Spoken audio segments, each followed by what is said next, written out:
在2020年12月17日凌晨，嫦娥5号返回舱成功着陆，蒙古的四子王旗着陆场瞬间成为全球关注的焦点。从神舟1号到神舟11号，从实现10号到嫦娥5号，这片草原见证了中国航天事业的快速崛起。但是选址的背后却有着东风导弹的辛酸史。事实上，嫦娥5号执行任务整个过程耗时23天，而美国阿波罗号登月仅耗时8天，而嫦娥5号月轨对接完成到返回地球就花了10天。而之所以耗时如此之长，是因为四子王旗着陆场处于内陆，嫦娥5号不得不在绕月轨道上长时间等待时机。而嫦娥5号之所以着陆场选择内陆，却和上世纪70、80年代的东风导弹测试幕后有很大关系。目前拥有洲际弹道导弹的国家也不多，而拥有洲际导弹后，无论是提高震慑力还是技术测试，都需要进行发射试验，尤其是全射程发射试验。和嫦娥5号返回舱一样，洲际导弹也需要选择弹头着陆场，而俄罗斯国土广袤，从其欧洲部分向远东地区靶场发射就能进行洲际导弹全射程测试。美国也曾从西南太平洋发射场向本土靶场进行全射程试验。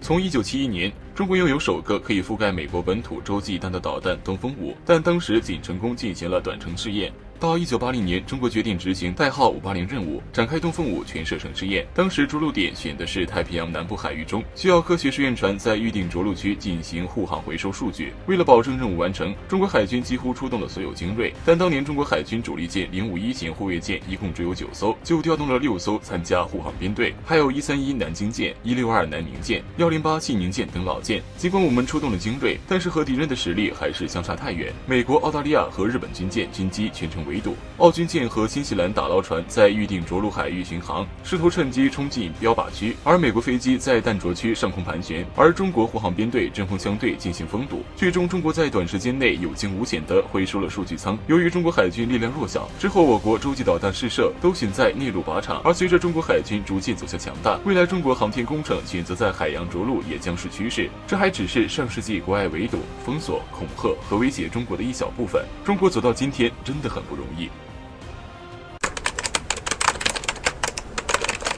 最近多家台媒报道称，有消息人士表示，辽宁舰在19日晚航行通过台湾附近海域，而在接收消息后，对岸多位军事高层人员连夜进驻衡山指挥所。然而在几天后，解放军海军官方微博证实这一消息，但是和对岸公开的信息有偏差，暴露了对岸的真实战斗力。据人民海军官网微博21日消息，中国海军山东舰航母顺利通过海峡，并且在相关海域展开训练。事实上，在去年年底，山东舰也穿过了海峡，而在入役1年时间内，成功完成舰载机起降、作战系统调试等训练科目，编队体系作战能力也在试验中得到极大提升。这次山东舰航母编队进行跨区机动训练，是年度计划正常安排。对此，军事专家宋忠平表示，这次南下意味着山东舰1年内解决了海事可能遇到的问题。打个比方，这次出场就相当于一个新兵走出新兵训练营，下一步就是在局势更复杂海域接受更严格的高强度训练。未来将会进行更多战斗保障性训练，并且担负战备值班任务。而外界最关心的双航母编队训练，这是必修科目，早晚都要进行的。形势喜人的同时，形势也逼人。而在最近，美国海军新闻网站也指出，新卫星图显示，在海南三亚基地正在建设一个新的干船坞，这个船坞甚至足够容纳中国正在建造的新航母。这似乎表明，这将成为中国航母永久驻地。而且在干船坞附近的新码头，还有一艘全新的075型两栖舰正停靠在码头。除此之外，通过系统进行图像分析，还发现新建船坞附近还建有潜艇基地。由于局势愈发复杂，今年11月份，解放军军机进入台海附近26天，几乎天天都要来打卡，几乎已经成了常态。哪天不来，恐怕才是新闻。刚开始还引发岛内震动，但现在岛内民众已经不关心类似事件，而对岸的措施也是老调重弹，往往都是在空警戒、广播驱离等常规程序。在这期间，台军还接连因故障自毁了2架老军机。而这次肯定有很多人注意到一个细节，就是台媒援引消息人士报道的是辽宁舰，但现实来的是山东舰，闹了个大乌龙。对岸漏洞百出，连最基本的辨识情报都能搞错，这水平真是不敢恭维。对此，台退役上将陈延宠表示，台军现在战斗力是0，解放军继续实施练为战、战必胜的训练频率，冲突或许会发生在所有人都意料不到的时机。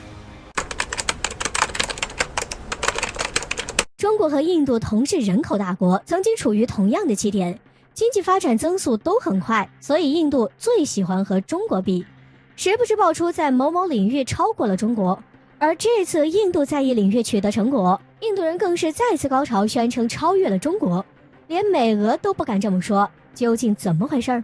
据防务世界网站，印度国防研究与研究组织近日投入使用了一个新型的高超音速风洞设施。该设施是一个压力真空驱动的封闭自由射流设备，能模拟出5到12马赫的气流，喷嘴出口直径为1米。未来将在印度国防武器研究中发挥巨大作用，比如高超音速导弹和隐身战机的研发。而这一成就让印度成为继美国和俄罗斯之后第3个拥有这么大规模风洞设施的国家。印度媒体再次叫嚣超越了中国，有印度人在社交媒体上表示，中国甚至都没有上排名，东风17肯定是一个骗局。要想拥有高超音速飞行器，就离不开风洞这个摇篮。但在国际上，我们一向比较低调，而国外报道也经常选择性负面报道。其实早在2017年，我国就验收了 GF-12 风洞，这是国际上首座可以复现25到40公里高空，马赫数5到9飞行条件，喷管出口直径2.5或1.5米，超大型高超音速激波风洞，整体性能处于世界领先水平。东风17之所以成功，与我国目前拥有世界最庞大的高超音速风洞群有着必然联系。而且 GF 风洞研制是依据我国独创的爆轰驱动方法。在不久前，中国科学院力学研究所的江宗林教授在中国航空学报刊文称，中国科学家已经研制出16马赫革命性飞机发动机，原型机已经在中国高超音速武器摇篮 GF-12 超级风洞中试飞成功。除了 GF-12 超级风洞外，在2017年的时候，俄罗斯媒体曾透露，中国正在建设世界上最快的连续式跨声速风洞，速度直逼35马赫，14分钟就能抵达美国。对此，有网友表示，看到这个消息，中国人都笑了，甚至懒得跟美俄比。除了在风洞方面，印度通信部长最近还表示，印度5G 实验即将开始，目前是在手机制造领域超越中国。处处都要和中国比的印度也遭到了国际评论的吐槽，印度迈出1步，中国就能迈出10步。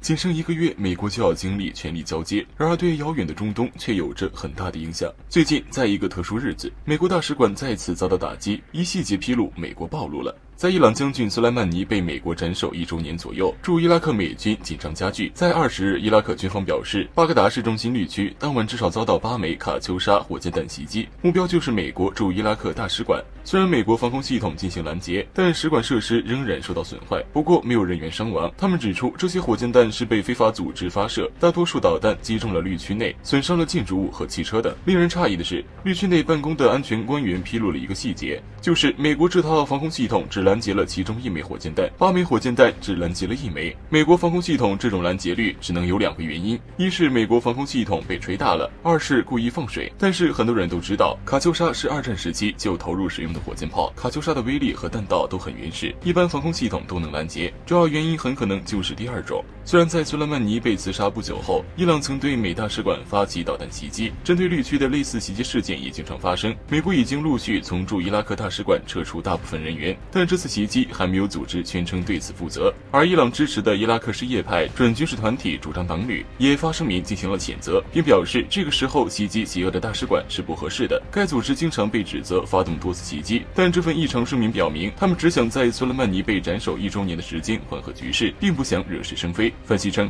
之前伊朗也曾警告其在中东的盟友，在特朗普最后执政期间不要招惹美国。前段时间梅以刺杀核科学家，伊朗的反应太克制了，没有给美国入侵制造出机会，令梅以颇为失望。搞不好是美国和以色列自导自演的，企图嫁祸伊朗，为美国向伊朗开战制造理由。最近美国防部还叫停了军权交接，而美媒认为叫停国防部权力交接是特朗普和其身边忠诚派的又一次突袭。外界也一直盛传，特朗普可能在其任期最后时间里对伊朗动手，以达到连任的目的。至于美国接下来是否会对伊朗采取行动，目前还不得而知，一切仍需静待观察。